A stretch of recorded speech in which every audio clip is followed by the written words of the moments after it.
اليوم رح نفتح مع بعض أكبر طلبية رمضانية طلبتها بحياتي من موقع تيمو. ولما أقول لكم أكبر طلبية يعني عن جد أكبر طلبية. شوفوا كيس 1 2 3 4 و5.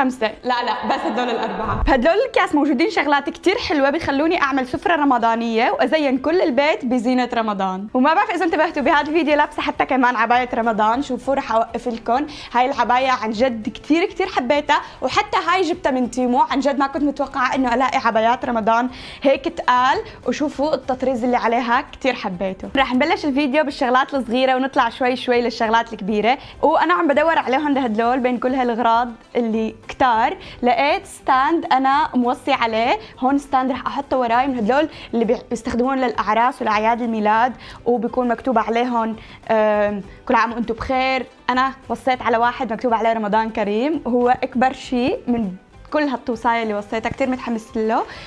بس بعد شوي يعني باخر الفيديو رح نفتحه مع بعض. هلا اول شيء رح نفتح هدول الشغلات. وهون موجود تذكرت شو هدول، جبت من هدول المجسمات يلي عن جد. شوفوا هذا عم بيطبل، عم بيقولنا قوموا على السحور. شوفوا كيف شكله عن جد كتير كيوت. وهذا ماسك هلال هيك، يعني طالعين طقم مع بعض. شوفوا هذا الكبير وهذا الصغير، عن جد كتير حلوين.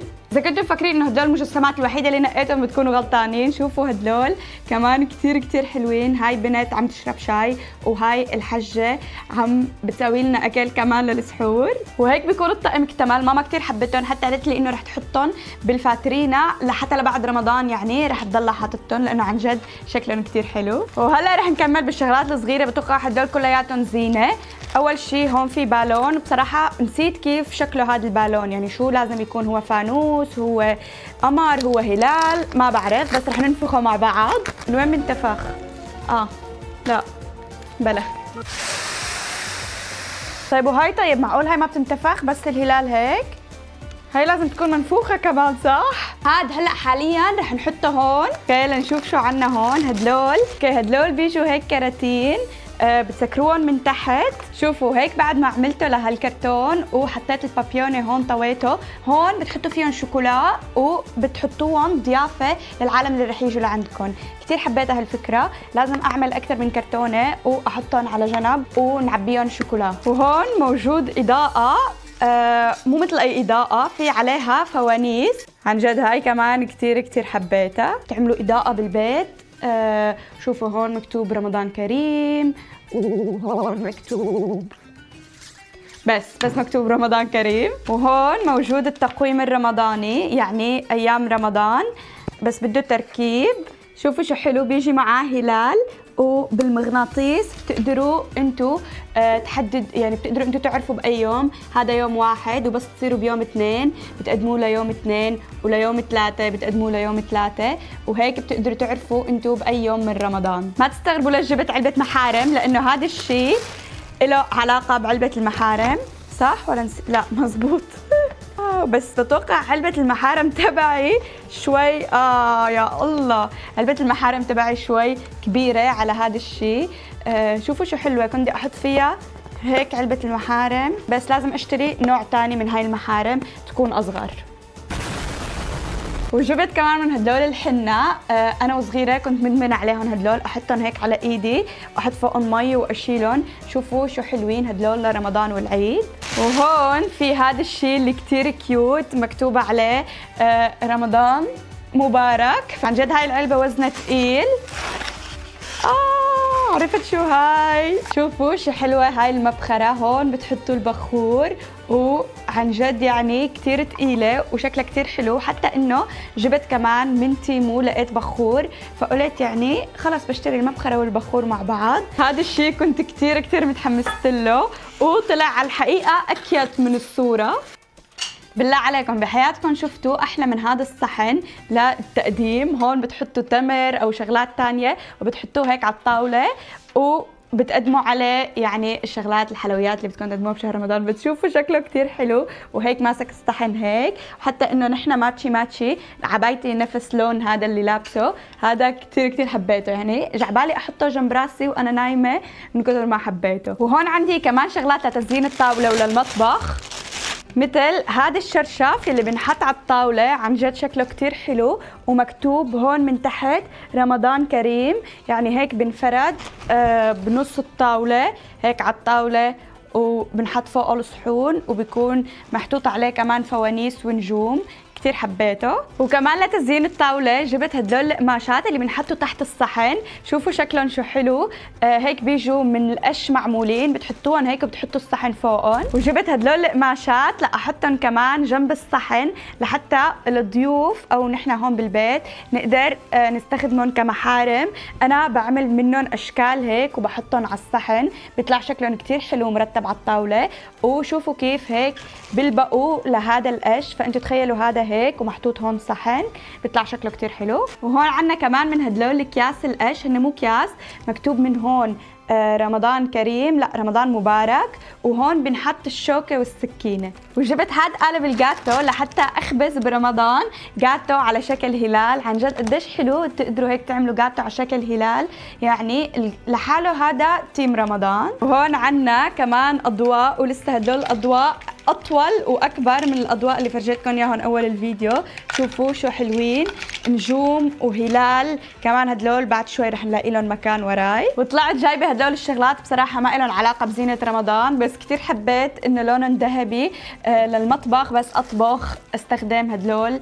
وهون عنا هذا الشيء دورت عليه لفترة كتير طويلة، وآخر شيء شفت إنه تيمو ببيعوا منه. يا ترى أنتوا احذروا هذا لشو بيستخدم؟ اكتبوا لي تحت بالتعليقات انتوا شو اول شيء خطر ببالكم لاستخدام هذا الشيء. رح اعطيكم 1 2 3.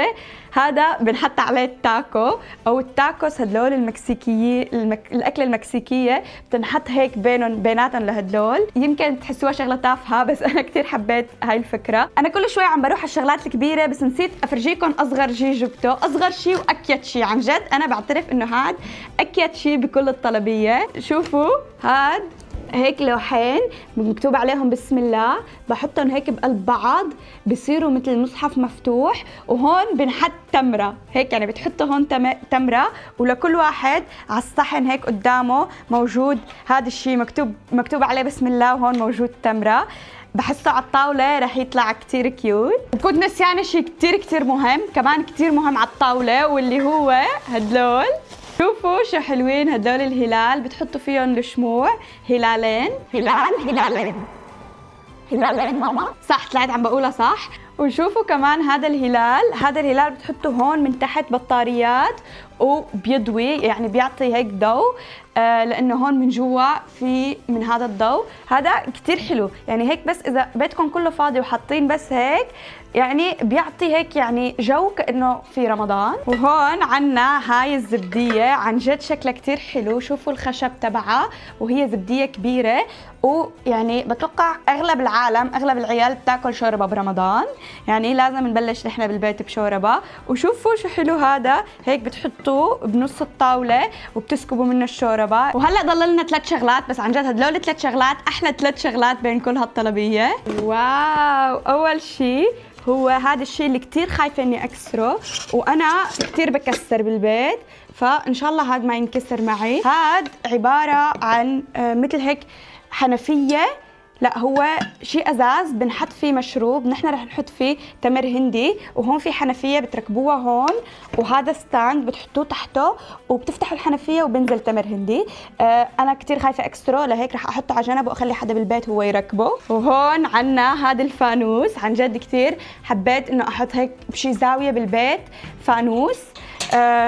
شوفوا حتى انه له باب بنفتح هيك، وهون في فانوس لسه جوا، فانوس بقلب فانوس. احلى شعور انه تكونوا مفكرين يعني جايتكم شغله واحده بس يطلعوا 2. وهون كمان بتحطوا شمعه، شكلهم كثير حلو، كمان رح اعطيهم مكان بشي زاويه بالبيت. وهلا وصلنا لاكثر شيء متحمست له بكل هذا الفيديو، هو الستاند اللي قلت لكم عنه باول الفيديو. شوفوا هون محطوط فيه صوره للستاند كيف لازم يكون شكله. هو بيجي هيك قوس كبير، لازم يكون طويل، لازم يكون بطولي، وبنحط حواليه لهذا القوس هاي القماشه. شوفوا اللون شو حلو، لون بني، ومكتوب عليها رمضان مبارك. ماما اول ما شافتها هاي فكرتني جايبه للتخت شيء شرشف، بس هو هذا الشيء بنحط فوق القوس وبصير مثل ستاند بتحطوه مثل ما قلت لكم بالعاده بالاعياد الميلاد او الحفلات، بس انا اليوم بدي احطه ببيتي. بس قلبي عم بيقول لي انه تركيب هذا الستاند ما رح يكون سهل. مزبوط كلامي، بس يكون في هيك ورق ويكون في تعليم بيكون صعب، وشايفه كثير شغلات لازم اخلي حدا من اخواتي يسوي لي اياه. اذا متحمسين تعرفوا كيف رح يطلع شكل القوس استنوا شوي صغيره، لانه هلا رح اضب هون كل شيء واغير، احول الصالون لزينه رمضانيه، او بالاحرى يعني ازين الصالون بزينه رمضانيه. يعني اللي بده يفوت على البيت لازم يعني ينبهر، لازم يوقف هيك ويقول واو بيتهم كثير حلوه الزينه تبعهم. وهيك بعد ما زينت كل شيء شوفوا هون الطاوله قديش طلعت حلوه ومرتبه، عن جد انا كثير بحب تزيين الطاولات. شوفوا هذا الصحن كيف هيك عملته، هون القماشه وهون الزبديه، وهاي وقع الحجه، هذا لازم يضل هون مكانه. وهون حطيت التمره بقلب المصحف، وهون حطيت الشوك والسكينه بقلب هاي القماشه اللي عليها رمضان كريم. وشو عنا كمان هون الشموع يلي محطوطين بهدلول الهلال، وعن جد كثير حبيت شكلها. شوفوا انا وقعت كل شيء هون على الطاوله.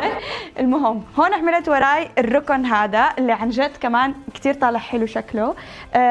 منين نبلش؟ بنبلش بهدلول البنت والمراه، وهون هذا اللي بالهلال اللي بيضوي، وهذا اللي قلت لكم اني بعشقه اللي انا وياه ماتشي ماتشي. حطيت فوقه فواكه مجففه، يعني اي حدا رح يجي لعنا بقول له تفضل ضيف.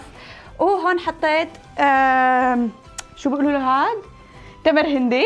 شوفوا شو حلو طلعت هاي بعد ما تركبت ومحطوطه هيك على الخشبه. بتفتحوا هون، ما بدي افتحها لانه ما معي كاسه وحطيت فيها تمر هندي. هلا انتم قولوا لي بتحبوا تمر هندي ولا بتحبوا عرق سوس؟ او يعني انتم بالاصل بتعرفون شو هن التمر هندي والعرق سوس؟ انا كثير بحب التمر هندي.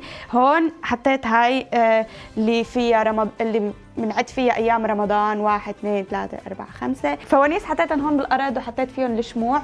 وهذا الستاند اخر شيء طلع بعد معاناه تركيبه، بس عن جد كثير طلع حلو. رح استخدمه كمان يعني لاكثر من مو بس لرمضان وللعيد، بكره بيجي عليها هون عيد مبارك. هيك طلعت زينه رمضان كثير حبيتها، وان شاء الله انتم تكونوا كمان حبيتوها. اذا حبيتوها حطوا لايك وما تنسوا تشتركوا بالقناه، وبس بشوفكم الفيديو الجاي. باي.